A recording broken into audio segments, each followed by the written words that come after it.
Teen Titans number 2, written by Scott Lobdell, art by Brett Booth. We last left off with Red Robin and Wonder Girl kind of sort of teaming up, and Superboy being sicked on the Teen Titans, sort of kind of maybe. I don't know. This issue. Okay, so Kid Flash is sitting in a cell after, I guess, the firefighting incident thing.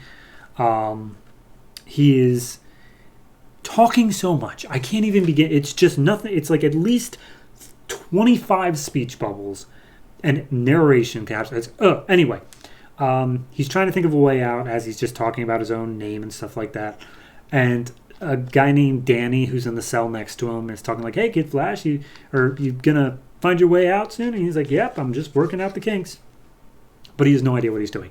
Cut to Cassie and Red Robin are in West Hollywood. They're getting dinner and they're just chatting. But like panel number 1 of this page, our first introduction, is Cassie telling Tim, "Hey, my eyes are up here. And by the way, yes, they are real." And I'm already done with this issue. This is page 2. So they're talking about like, "Hey, so why haven't you been attacked again? Like, yes, they attacked you that one time, but clearly they know who you are. They know where you are. Why are they just leaving you alone?" And she's like, "I don't know. Anyway, here we are at my house. We'll stay the night here. You can sleep on the couch, but you're out in the morning." There is no ifs, ands, or buts about that. Cut to somewhere in nowhere. I know that sounds weird. Superboy is being shown a bunch of Cassie fighting videos because I guess he's supposed to bring her in. I guess that's actually what his task is, but he genuinely doesn't care about it at all. He's just doing it so he can be free. And then like every other time Superboy appears, red-haired doctor lady is like, "Oh, he's not ready to go out in the field." And Templar's like, "Well, we're going to do it anyway." And I genuinely couldn't care less anymore. Cut back to Cassie's house. Tim is noting how there's so much archaeological stuff all over the walls, and he's like, "Wow, this looks really authentic," but it couldn't be because you'd be stealing from sites and museums for like years, and that'd be crazy, right? And Cassie's like, "Yeah, crazy. Anyway, I feel kind of weird calling you Red Robin. Do you have like a name?" And he's like, "I do, but I'm kind of connected to a bunch of Bat family people, and giving away my identity would kind of give away theirs, so I'm not going to give you my name."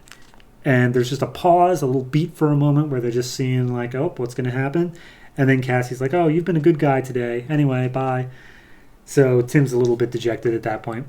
Next morning, he didn't sleep. He's been researching, trying to figure out who Nowhere could be going after next. He comes up with a video of a humanoid insect person thing that everyone saw was skittering up the Hollywood sign and straight up into the hills.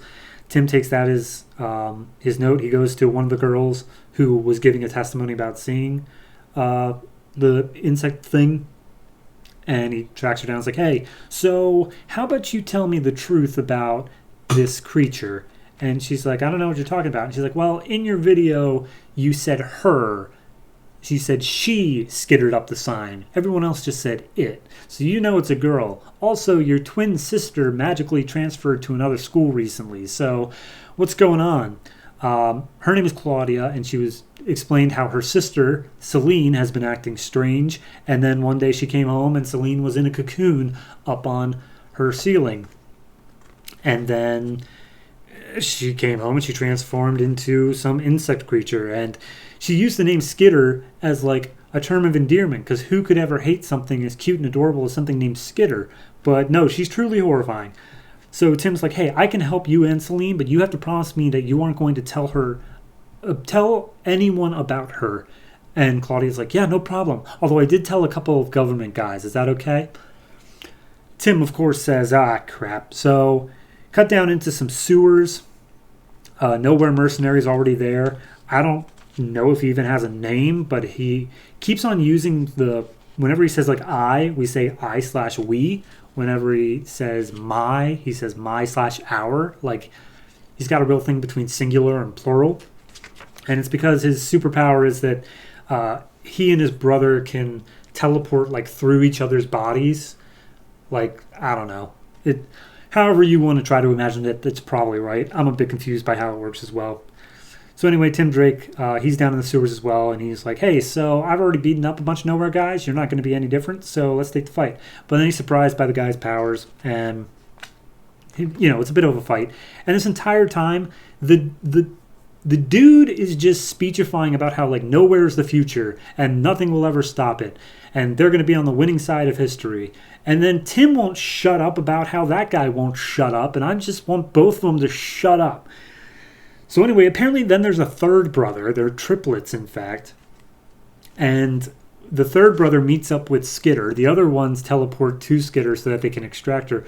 And Skitter just throws them aside. Like, not even a problem, just takes them out. Not kill them, specifically. So Tim's like, well, maybe she's kind of nice.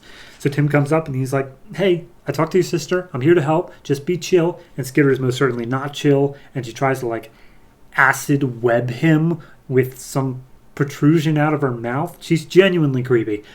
And as Skitter goes to lunge for Red Robin, Wonder Girl comes in, throws a punch, and it's like, there, now we're even. For you telling me about the helicopter thing, I'm not going to join your team. And he's like, wow, I could totally fall in love with you. But here's the thing, you have to join my team because Nowhere is gaining more ground every day, and we have to fight against it.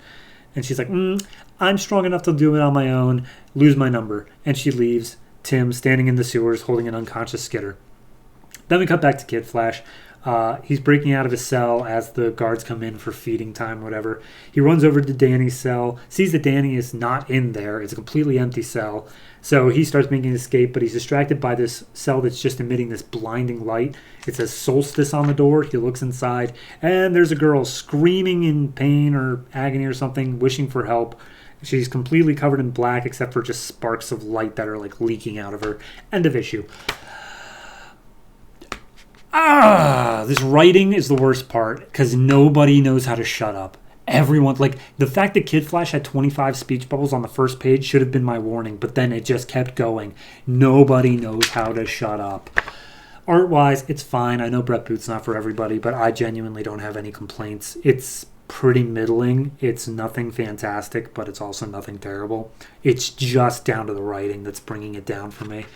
And if I have to hear one more goddamn time about how Superboy is not ready to go out in the field, I swear to God, I am never going to read Superboy and give it more than a 4 again. This one, however, I will give a 5. It's fine. It's average. It's right down the middle. I really hope that they figure out that you don't have to fill every bit of empty space with a word balloon. But frankly, I don't think that's going to happen.